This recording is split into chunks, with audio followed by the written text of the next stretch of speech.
hrund þegar atburðir eins og þeir sem að gerast á Gazaströndinni snerta fólk sem þekkir til persónulega, þekkir fólk sem þarna og þetta eru ættingjar sonaðins. Getur þú lýst í hvernig þú bregst við, hvernig kemur þetta við þig? Þetta er mikill sársauki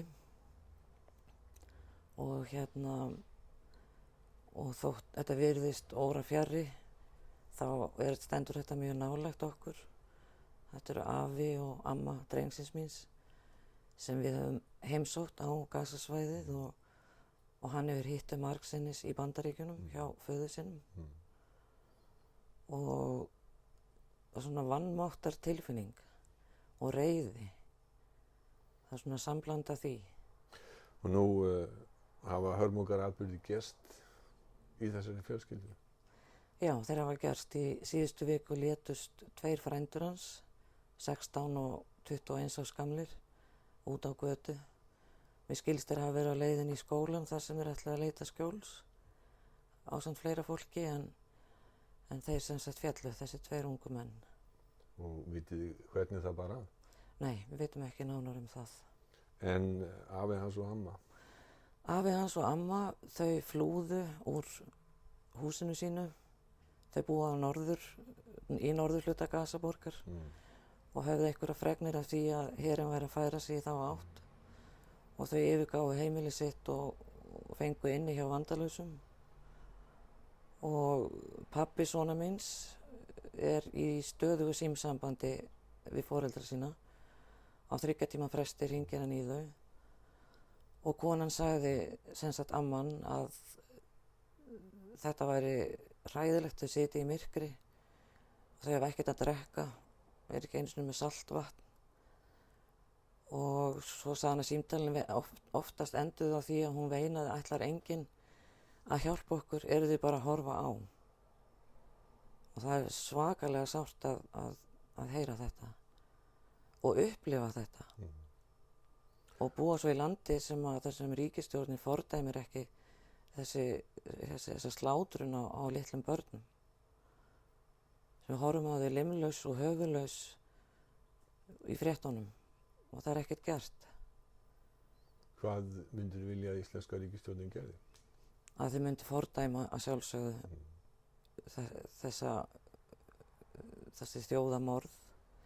Ég myndi vilja að þeir myndu setja viðskiptabann á Ísrael og ég hvet fólk til þess að skoða ávistina sem að kaupa í verslunum eins og Krónunni og Bónus. þar sem jarðarberin eru stundum frá Ísrael og mér finnst að við ættum að taka okkur öll saman og styrkja ekki þessa ógnarstjórn, þessa brjáluðu stríðsmenn. En hvað með ábyrgð Palestínumanna sjálfra, Hamas-líða? Nú segja Ísraelsmenn að þeir séu að verja sínar hendur, það er skotið flugskeytum frá Gaza. Já, ég vil nú eiginlega frekar kalla það rakettur í samanburði við vopn Ísraelsmanna og að sjálfsögðu er þeir ekki neinum rétti til þess að drepa Ísraelsmenn heldur en þetta er bara svo mikið ójafnvægi. Tengdaforeldrar þínir, eru þau pólitísk? Já, sem sagt afinn, hann er verkfræðingur og var meðlimur í PLO lengi og var mikið í Túnis á þeim tíma sem að höfuðskrifstofurnar voru þar og hann var búinn að vera í útlegð með sína fjölskyldu og þegar hann var í námi, eða eftir námi réttara sagt, þegar hann snýr tilbaka að þá 67 er 6 daga stríði búið að skella á og þeim var ekki hleypt inn í landið þar sem þau áttu bæði hús og eignir en komust síðan seinna. Það óvinnilega er að þau eru ekki flóttamenn eins og langflestir íbúar Gaza, þau eru Gazabúar. Þau eru Gazabúar og það hefur ættin verið mjög lengi og eiga þarna talsvert land og nokkuð stór og mikil hús. En já, þau eru ekki flóttafólk. En ástandið eins og það blasir við þér gegnum það sem þú heyrir óbeint frá þeim, eins og þú lýstir það er rafmagnslaust, það er vatnslaust og við höfum heyrt að það er skortur á nánast öllum hlutum. Mat og lyfjum. Er þetta svona eins og þetta er í samræmi við það sem að þú heyrir, það sem að þú heyrir frá þeim? Já, algjörlega í samræmi við það. Og örvæntingin er alveg svakaleg. Getur nokkuð ímyndað sér hvernig er að búa við aðstæður eins og þetta fólk býr við? Ég held ekki. Eins og þegar ég heimsótti þau, það var árið 96, þá er Benjamin Netanyahu forsætisráðherra og það var svona skítsæmilegt ástand, var talið, en það var samt sem áður og hjá efnafólki eins og þetta fólk er, að að það bjóð samt sem áður við svo mikla kúgun. Þau gátt aldrei farið út af Gazasvæðinu til dæmis og þegar við fórum, ég með son minn til dæmis til að skoða Jerúsalem og svona, amman smurði handa okkur nesti og faðmaði okkur þegar við fórum en hún má ekki fara þangað og hefur aldrei gert í sínu eigin landi. Og já, þetta er bara, og það versta við þetta er að það er allur heimurinn að horfa á, við erum með alla tæknina í dag, þannig að vera að líka þessu við helförina í seinni heimsstyrjöldinni, hún fór þó fram fyrir luktum dyrum.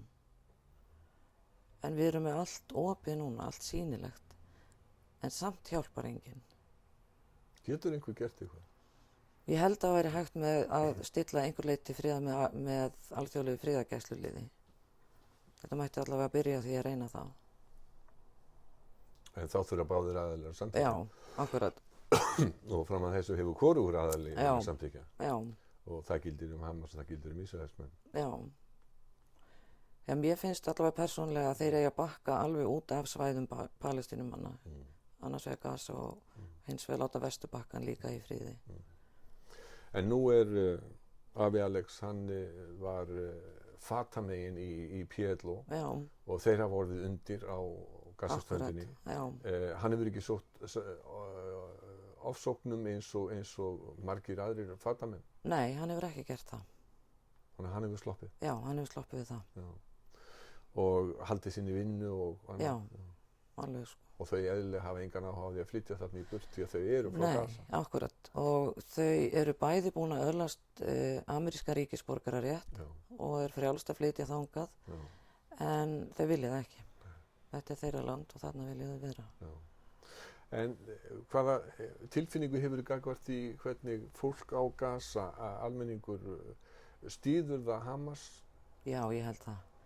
Þegar ég var allavega, ég fór og eyddi degi í Íslamska háskólanum sem er svona Hamas hreiður og margir kalla uppeldisstofnun hryðjuverkamanna og þetta er stór og mikill skóli og ég hitti líka, ég var kynnt fyrir Hamasmönnum sem sagt inn á heimili fjölskyldunar og fór út í kirkjugarð til þess að sýna virðingu við látnum leiðtogum þeirra fylkingar og mér fannst vera mjög mikill Hamas-bragur á þeim tíma í Gazaborg. Já, og það er talsveit áður en þið taka völdin? Já, það er talsveit áður, það er, 10 árum? Já. En sérð þú sem áhorfandi að þessu, ef þú horfir á þetta eins hlutlaust og þú getur, sérðu einhverja mögulega lausn á þessum deilum? Og nú er ég ekki að tala bara átökin sem eru nú. Hvernig skynja Palestínumenn að það geti komist á friður sem þar sem þeir héldu sinni virðingu og fengju réttlæti fullnægt? Er það hægt?